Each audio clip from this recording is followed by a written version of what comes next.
चलिए फिर से एक आज जो है नई वीडियो में स्वागत है। और संविधान संबंधी हम सब क्वेश्चन को देखने वाले महत्वपूर्ण क्वेश्चन लेकर आपको आज बीच आए हैं।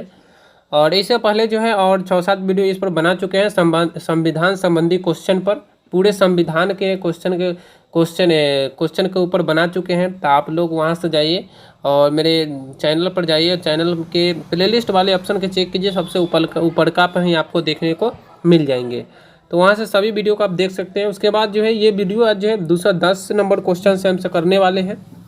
देखते हैं, तो पहला क्वेश्चन देख लेते हैं। इसमें 211 नंबर क्वेश्चन है। देखिए, परिसमन आयोग का अध्यक्ष कौन होता है, यानी जो परिसीमित आयोग होते हैं उसके अध्यक्ष कौन होता है, तो मुख्य निर्वाचन आयुक्त होते हैं। उसके 112 नंबर है, भारत के प्रथम मुख्य निर्वाचन आयुक्त कौन थे, यानी कि भारत के दो प्रथम मुख्य निर्वाचन आयुक्त कौन थे, तब कुमार सेन थे। कुमार सेन। मुख्य निर्वाचक आयोग का मतलब क्या होता है, जो वोट उठ कराता है ना पूरे देश में, जो इलेक्शन कराते हैं, जो चुनाव कराते हैं, वही उनको ही निर्वाचक आयुक्त बोलते हैं। जो सबसे पहले कौन थे, तो कुमार सेन थे। 113 नंबर है, भारत में सर्वाधिक मताधिकार के आधार पर प्रथम चुनाव कब हुआ था। भारत में जो सर्वाधिक मताधिकार के आधार पर प्रथम चुनाव कब हुआ था, तो 1992 ईस्वी में प्रथम चुनाव हुए थे। अगला है, भारत में पहली बार महिलाओं को मताधिकार कब प्राप्त हुआ, यानी कि भारत में जो पहली बार महिला को वोट डालने का अधिकार कब दे दी गई, तो 1956 ईस्वी में महिला को पहली बार वोट डालने का अधिकार दे दी गई।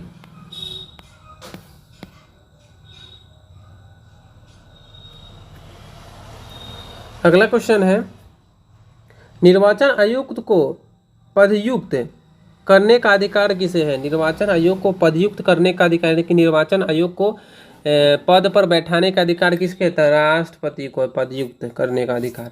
216 नंबर है, लोकसभा विधानसभा में किसी चुनावी प्रत्याशी की जमानत राशि कम जब्त कर ली जाती है तो कम से कम 1/6 भाग मतदान वोट प्राप्त नहीं करने पर, यानी कि जब कोई भी जब वहाँ पे जो लोकसभा चाहे विधानसभा में जो कोई प्रत्याशी होते हैं, वो प्रत्याशी जो होते हैं ना, जो वहाँ पे खड़ा होते हैं, 1/6 अगर इतना वोट अगर नहीं प्राप्त करते हैं ना वो अपने लोकसभा में चाहे विधानसभा में, तो उनको जो संपत्ति होता है उनको जब्त कर लिया जाता है।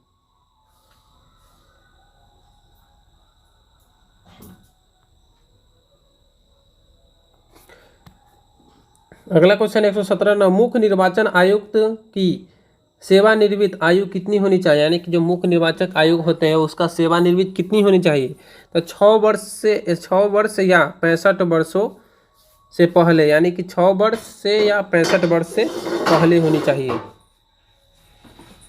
यहाँ 60 वर्ष होता, मिस्टेक हो गया है, 60 वर्ष होता, और 60 वर्ष या 65 वर्ष से भी पहले हो। अगला है, लोकसभा अध्यक्ष का चुनाव कौन करता है, यानी कि लोकसभा जो अध्यक्ष का चुनाव होता है कौन करता है, तो लोकसभा के सदस्य करते हैं लोकसभा अध्यक्ष का चुनाव। अगला है 219 नंबर, लोकसभा अध्यक्ष अपना प्रत्याग पत्र किसे दे सकता है। जो लोकसभा के अध्यक्ष होते हैं वो अपना प्रत्याग पत्र किसे दे सकता है, तो वह लोकसभा के अध्यक्ष जो प्रत्याग पत्र लोकसभा के उपाध्यक्ष को दे सकते हैं। लोकसभा के जो उपाध्यक्ष होते हैं उनको दे सकते हैं वो। 220 नंबर, भारत के प्रथम लोकसभा अध्यक्ष कौन थे। अब जो है भारत के प्रथम लोकसभा अध्यक्ष तो जीबी मावलंकर। कौन थे, तो जेबी मावलंकर भारत के प्रथम लोकसभा अध्यक्ष थे। अगला क्वेश्चन है 221 नंबर, भारतीय संसद के दोनों सदनों की युक्ति अधिवेशन की अध्यक्षता कौन करता है, यानी कि भारत की दोनों संसद, निम्न सदन और उच्च सदन, दोनों संयुक्त अधिवेशन की अध्यक्षता कौन करता है, तो लोकसभा के अध्यक्ष करते हैं, दोनों का युक्त अध्यक्षता करते हैं। अगला है, लोकसभा में किसी विधेयक को धन विधेयक के रूप में कौन प्रमाणित करता है, यानी कि लोकसभा में किसी विधेयक को धन विधेयक के रूप में कौन प्रमाणित करता है, तो लोकसभा के अध्यक्ष प्रमाणित करते हैं धन विधेयक के रूप में। अगला 223 नंबर, लोकसभा का जनक किसे माना जाता है। लोकसभा के जो जनक है किसे माना जाता है, जो जीबी मावलंकर को माना जाता है, जीबी मावलंकर। अगला क्वेश्चन है, लोकसभा के अध्यक्ष या उपाध्यक्ष की अनुपस्थिति में लोकसभा के अध्यक्षता कौन करता है? यानी कि लोकसभा के अध्यक्ष या उपाध्यक्ष अगर नहीं वहाँ पे प्रेजेंट रहे तो वहाँ की अध्यक्षता कौन करेगा? तो लोकसभा का विशिष्टतम सदस्य, लोकसभा का जो विशिष्टतम सदस्य होते हैं वो जो है उसका अध्यक्षता करेगा।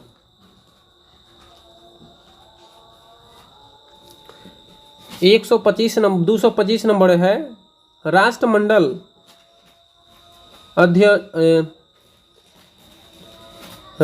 अध्यक्षों के सम्मेलन का पदेन महासचिव कौन होता है? राष्ट्रमंडल अध्यक्षों के सम्मेलन का पदेन महासचिव कौन होता है? तो लोकसभा का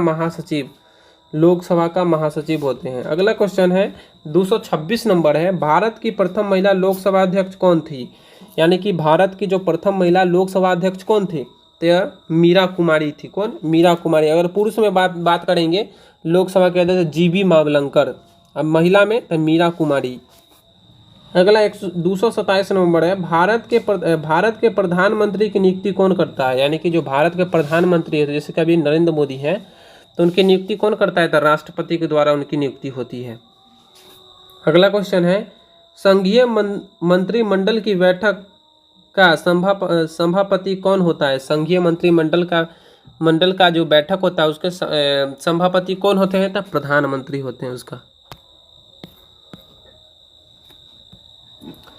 अगला क्वेश्चन है 229 नंबर है प्रधानमंत्री पद से त्याग पत्र देने वाले पहले प्रधानमंत्री कौन थे? यानी कि जो प्रधानमंत्री पद है उसको त्याग देने वाले प्रथम प्रधानमंत्री का तो मोरारजी देसाई, जो प्रथम प्रधानमंत्री अपने प्रधानमंत्री पद से त्याग दे दिए थे अपने समय काल से पहले ही। देखिए कौन से प्रधानमंत्री सबसे अधिक समय तक प्रधानमंत्री रहे? यानी कि कौन से प्रधानमंत्री जो सबसे अधिक समय तक प्रधानमंत्री रहे थे? तो जवाहरलाल नेहरू। अभी जो है जवाहरलाल नेहरू सबसे अधिक दिनों तक प्रधानमंत्री रहने वाले व्यक्ति थे। 1947 से 1964 तक रहे थे। कब से? 1947 से 1964। लगभग इन्होंने रहा 12-13 वर्ष इन्होंने रहा था।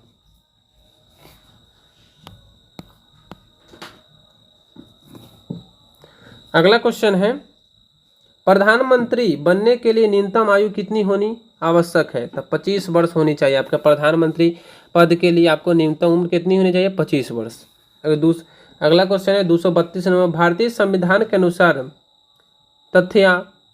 तथ्यात्म संप्रभुता किसमें निहित होती है? तथ्यात्म संप्रभुता किसमें निहित होती है? तो प्रधानमंत्री में निहित होती है।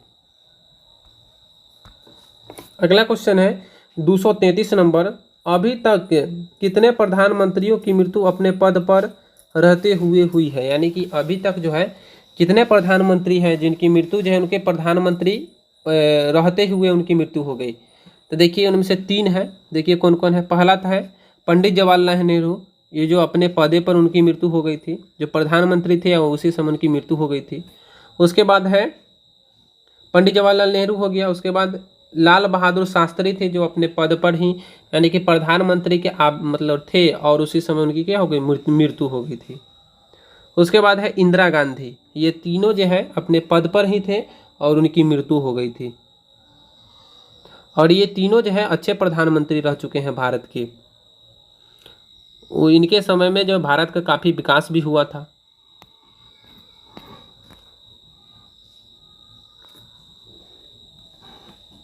अगला क्वेश्चन है 234 नंबर प्रधानमंत्री को पद पर गोपनीयता की शपथ कौन दिलाता है? प्रधानमंत्री के पद पर गोपनीयता की शपथ कौन दिलाता है? तो राष्ट्रपति दिलाते हैं। 235 नंबर भारत के सबसे कम आयु में प्रधानमंत्री कौन थे? यानी कि भारत के सबसे कम आयु के प्रधानमंत्री कौन थे? तो राजीव गांधी। कितने वर्ष में बने थे? 40 वर्ष की उम्र सबसे प्रधानमंत्री बन गए थे। अगला क्वेश्चन है किस प्रधानमंत्री की नियुक्ति के समय वे किसी भी सदन लोकसभा या राज्यसभा के सदस्य नहीं थे? तो कौन थे? HD देवगौड़ा जो मतलब लोकसभा ना राज्यसभा के सदस्य तब भी वह प्रधानमंत्री की उनकी नियुक्ति हुई थी। लेकिन अगर प्रधानमंत्री बनना है तो आपको तो लोकसभा चाहे राज्यसभा का आपका सदस्य होना जरूरी ही होता है। चलिए अगला क्वेश्चन की ओर चलते हैं। 137 नंबर है संघीय परिषद में मंत्री किसके प्रति उत्तरदायित्व होते हैं, यानी संघीय मंत्री परिषद के मंत्री किसके प्रति उत्तरदायित्व होते हैं, लोकसभा के प्रति उत्तरदायित्व होते हैं। अगला क्वेश्चन है 238, भारत में किसी भी सदन का सदस्य बने बिना कोई व्यक्ति मंत्री पद पर कितने दिनों तक रह सकता है? 6 महीने तक, 6 महीनों तक। यानी कि कोई भी जो सदस्य है वह मंत्री बनता है तो वह लोकसभा या राज्यसभा के सदस्य होना ही चाहिए। अगर नहीं है तो वह 6 महीने तक ही अपने पद पर रह सकता है, और इसके बीच में वह मंत्री पद में आ जाता है, लोकसभा राज्यसभा का सदस्य हो जाता है, तो वो मंत्री पद पर बना रहेगा। अगर ऐसा नहीं होता है तो 6 महीने तक वो अपने पद पर रहता है बस। उसके बाद 239, संविधान के किस अनुच्छेद में मंत्रिपरिषद की नियुक्ति व पदयुक्त का प्रावधान है? तो संविधान अनुच्छेद 75 में। चलिए, आपको यह वीडियो अच्छा लगा होगा। चलिए फिर मिलते हैं नेक्स्ट वीडियो। जय हिंद, जय भारत।